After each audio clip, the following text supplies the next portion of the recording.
shout it from the mountain tops. A star is born. It's a time for pulling out the stops. A star is born. So you actually sit on what feels like a banshee. So you're leaning forward like this, much like on a motorcycle, and you actually feel the banshee breathe. I mean, the chest expands and contracts, and you feel like you're on a living thing, which is creepy, but also really, really cool.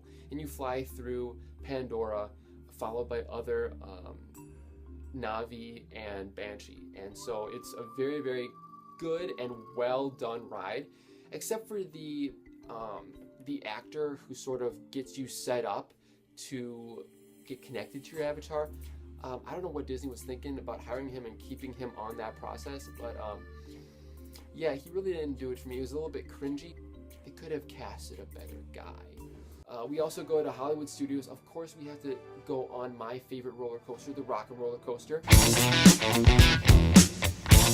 And that never disappoints. I mean, seriously. Did you know that Disney first approached the Rolling Stones to star in that attraction? But they cost a little bit too much, so they went to Aerosmith, which I am so glad because I prefer Aerosmith over the Rolling Stones. And of course, no trip is complete without an obligatory picture of the Hollywood Tower Hotel.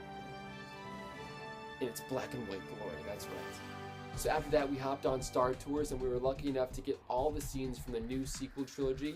You know, we would start off going to Jakku, where we would fly with the Millennium Falcon, being chased by TIE fighters, and then we'd, you know, hyperspace to Crate, which I believe is in Episode 8, The Last Jedi, that Salt Planet, and that was really cool. We were being chased by TIE fighters, and then we also maneuvered our way through those big, you know, new modified AT-ATs, and then we actually blew up one, so that was pretty cool.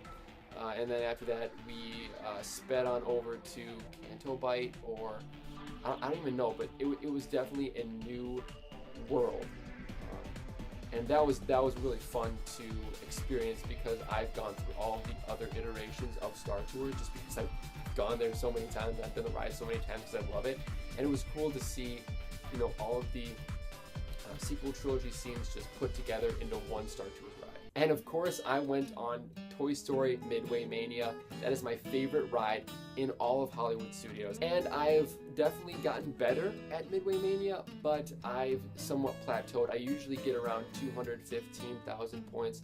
This one was 219,200 points.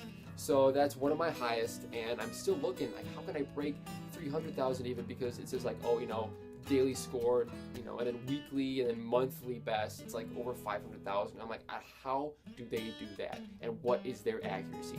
On average, my accuracy is around 30 to 34%. One of my brothers, though, on his last game, he got a 100% accuracy. I don't know if the computer malfunctioned to give him that, but that's pretty impressive either way. I'm a huge fan of going to Epcot at night, so you just walk around to all the different countries in World Showcase to get your dinner. And also go to Test Track and Soarin' around the world. But this time they had their inaugural Festival of the Arts, which ran from like middle of January, and it's still going on. It'll end in the middle of February. But that's where they bring out all of Disney contracted artists, and they just put up their Disney work for everyone to look at and even purchase. You have Star Wars, you have Marvel out there, you have just, you know, traditional Disney characters, and the stylings of all the awesome and talented artists that Disney employs. And that really gave me some motivation because I love creating art as well, as you can see behind me. These are my original works, and I'm constantly making more and more. I believe that's a nice festival to have in between the food and wine in the fall and the flower and garden in the spring. And what the heck, here's some fun stuff. Here are some of my ride photos from Magic Kingdom, Epcot, and Hollywood Studios.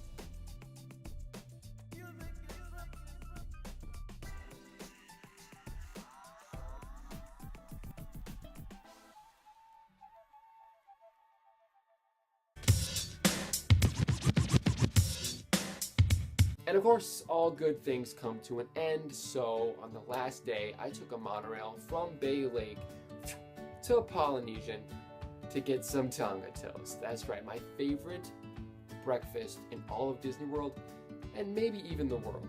Okay, I love it. It is a cube of fried French toast, dusted with cinnamon sugar, and inside is a full banana. A full nanner, folks, okay? Talk about your potassium intake. They also give you a side of bacon if you want, and sausage. And of course, I go for bacon because bacon's the best. Love it, love it, love it. Great way to start my last day. And after that, hopped on over to Magic Kingdom, where I spent a couple of hours there with my family doing Tomorrowland stuff like Buzz Lightyear Space Ranger Spin and Big Thunder Mountain Railroad. Splash Mountain was unfortunately closed under refurbishment. So we also went to Space Mountain. We did Seven Dwarfs, Mine Train. It was phenomenal. So what can I say? I mean, my 21st Disney trip, and it still hasn't gotten old. It is on my bucket list, though, to make it to every Disney resort in the world. If you can dream it, you can do it, as said by Walt Disney. So hopefully you guys enjoyed my recounting of my 21st trip to Walt Disney World.